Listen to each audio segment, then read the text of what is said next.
des consommateurs de drogue injectable. C'est pourquoi je dis toujours que l'œil extérieur voit les CDI, les consommateurs de drogue injectable, comme étant des psychopathes aliénés à la drogue. L'œil extérieur les voit comme des prostituées, des proxénètes, parce que la drogue coûte cher pour eux. Ils finissent par se prostituer. Ils parlent des filles ou les femmes consommatrices. La drogue, pour eux, favorise également la prostitution pour avoir de l'argent. C'est eux qui le disent. Ils disent que les drogués, c'est des voleurs. Parce que ne travaillant pas, ne pouvant pas avoir de l'argent, ils commencent par vendre leurs objets personnels et finissent par voler. Et après avoir fini de voler, c'est lui qui le dit. Les drogués deviennent des agresseurs pour avoir toujours beaucoup d'argent pour satisfaire leurs désirs. Et en ce moment, ils finissent par s'en prendre aux honnêtes gens. C'est eux qui le disent. Et dans ce processus, ils sont voleurs, agresseurs. Ils finissent par être meurtriers. Parce que voleur, agresseur, comme ils disent, le consommateur de drogue est toujours armé et peut tuer.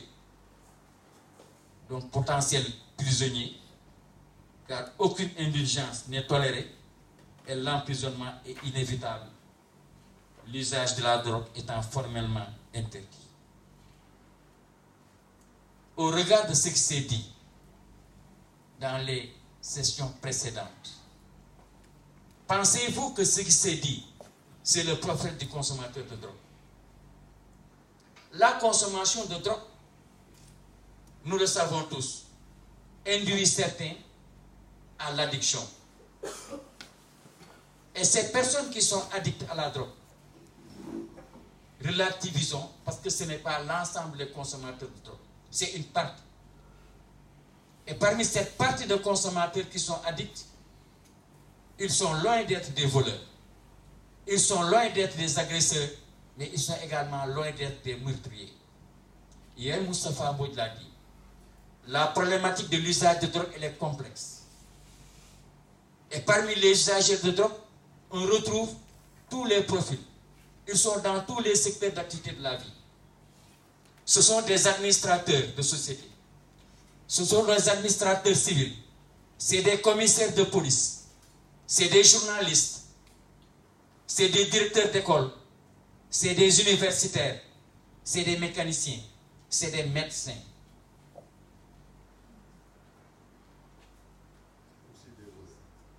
Ce sont également des voleurs. Je vais en venir. C'est des avocats. Sortez, monsieur. Eh oui, c'est des avocats. J'ai connu beaucoup d'avocats. Je connais beaucoup d'avocats qui prennent de la drogue. C'est des chefs religieux. C'est des fils de chefs religieux. Vous en connaissez. Moi aussi, j'en connais.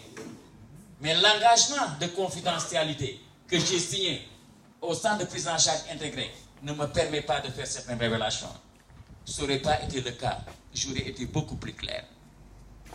Mais retenons en tout cas que ces personnes n'ont pas besoin de voler qui que ce soit. Que ces personnes dont j'ai cité, ce ne sont pas ces personnes-là qui vont vendre leur objet pour acheter de la drogue. Ces personnes dont j'ai cité, dont certains parmi eux ont des millions de francs de salaire, ce ne sont pas ces personnes qui vont agresser. Encore que, durant mon séjour, mon parcours d'usager de drogue au Sénégal, je le dis et je le redis, je n'ai jamais vu un consommateur de drogue injectable tuer quelqu'un. Moussa Mbodj, si vous en connaissez, dites-le moi. Je le jure. Par contre, parmi les usagers de drogue, il y en a qui sont des pickpockets. Et même ceux qui sont inclus dans le protocole de soins du CEPIAC, je parle devant Idrissa Ba et Mme Bousso, il y en a. Mais est-ce qu'ils sont 10%? C'est la question qu'il faut se poser. Est-ce qu'ils sont 10% des personnes qui sont incluses dans le protocole de soins? Non, ils sont juste une dizaine de personnes qui commettent ces petits larcins dans les cars rapides et les bus. C'est seulement vous dire que le portrait de l'usager qui est décrit n'en est pas un. Et parmi ces personnes qui sont addictes, depuis la mise en place du CEPIAC, ils ont eu la chance d'être inclus dans le protocole de soins et de bénéficier du traitement de la méthadone. Un traitement qui stabilise. Actuellement, ces patients qui sont sous traitement méthadone, à l'appel du muezzin, ils sont les premiers à faire leurs ablutions et à prier. Voilà Madame Goussot qui hache la tête. C'est la surveillante du CEPIAC.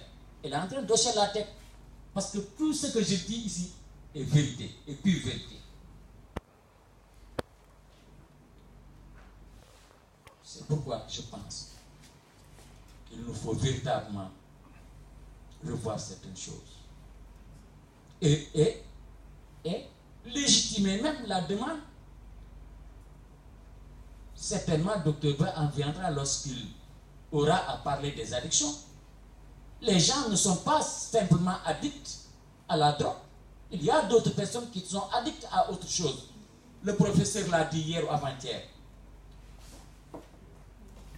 Et les gens qui ne peuvent pas se passer de leurs ordinateurs, vous ne pensez pas qu'ils ne sont pas addicts de ces ordinateurs?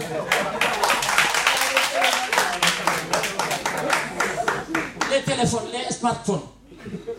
Oui, ils sont addicts de ces outils. Comme d'autres sont addicts d'un produit. Et si on se réfère à ça, je dis que ces personnes qui sont addictes, donnons-leur la chance, au lieu de les réprimer, de les référer pour une prise en charge médicale et leur permettre de reprendre leur véritable place dans la société. Mais pour ceux qui ne le sont pas, qui ne sont pas addicts, qui sont des consommateurs occasionnels, qui sont des consommateurs à titre festif et qui ont de l'argent qui fait que eux, ils ne voleront personne, n'agresseront personne. Mais reconnaissons-leur la légitimité,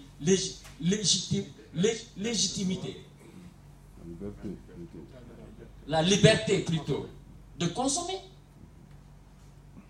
Comme nous avons le droit de consommer notre tangine, je parle des Marocains.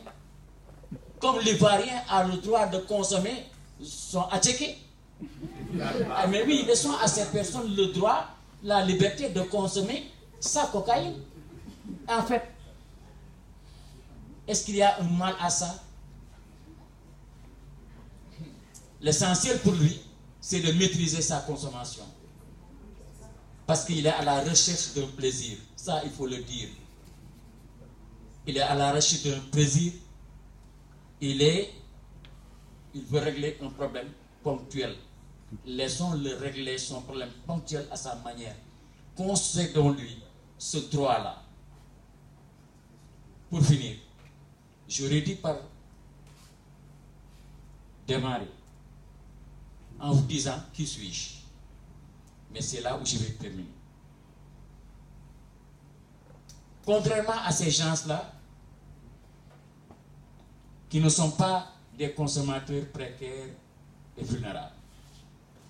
Contrairement à ces gens-là, même si je n'ai pas volé durant mon parcours d'usage, même si je n'ai pas agressé, il se trouve que j'avais une consommation problématique. Pour quelqu'un qui est né et qui a grandi à Dakar, pour quelqu'un qui a eu la chance d'être responsable adjoint dans un service, j'ai été addict. Donc, ne maîtrisant pas ma consommation. Et finalement, j'ai pu perdre mon emploi. Divorcé, perdre ma femme, ma famille. Rejeté, je l'ai été. J'ai vécu comme un sans domicile fixe. Dans les arrêts de bus, dans les voitures en panne, pendant plusieurs années. Aujourd'hui, je suis là dans ce cours dans ce premier cours universitaire en tant qu'animateur. Je reviens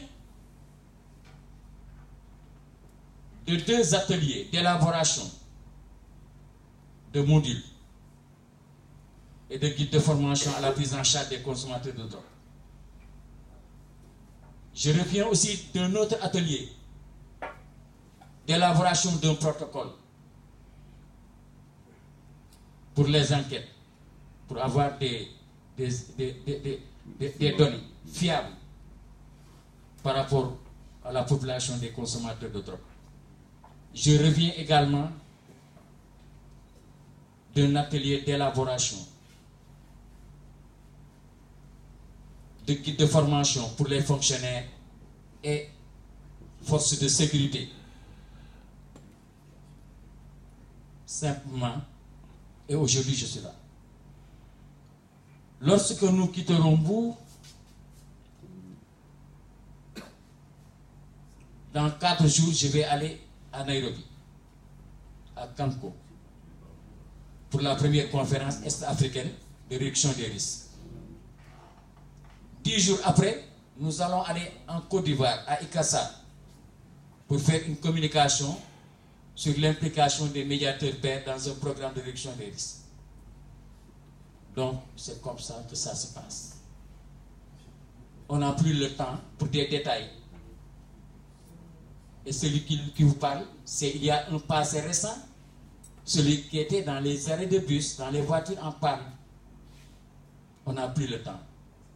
Donc, dans des séances pareilles, nous partageons des choses très structurées. C'est seulement vous dire qu'il y a quelque chose qui s'est passé. Ce quelque chose-là, c'est quoi? C'est la prise en charge médicale. Particulièrement, cette prise en charge médicale du centre de prise en charge intégré dont j'ai bénéficié. Et je ne suis pas le seul à avoir cette statut de représentativité. Moustapha Mbodj, hier, vous a parlé.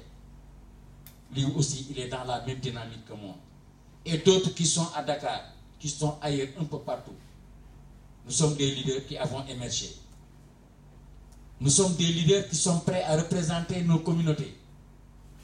Parce que nous avons compris que nous avons quelque chose à faire. Nous avons compris que nous avons un rôle à jouer. C'est pourquoi je vous demande d'avoir un autre regard. Aussi bien sur la problématique de l'usage de drogue, mais également sur les consommateurs de drogue que nous sommes. Je vous remercie.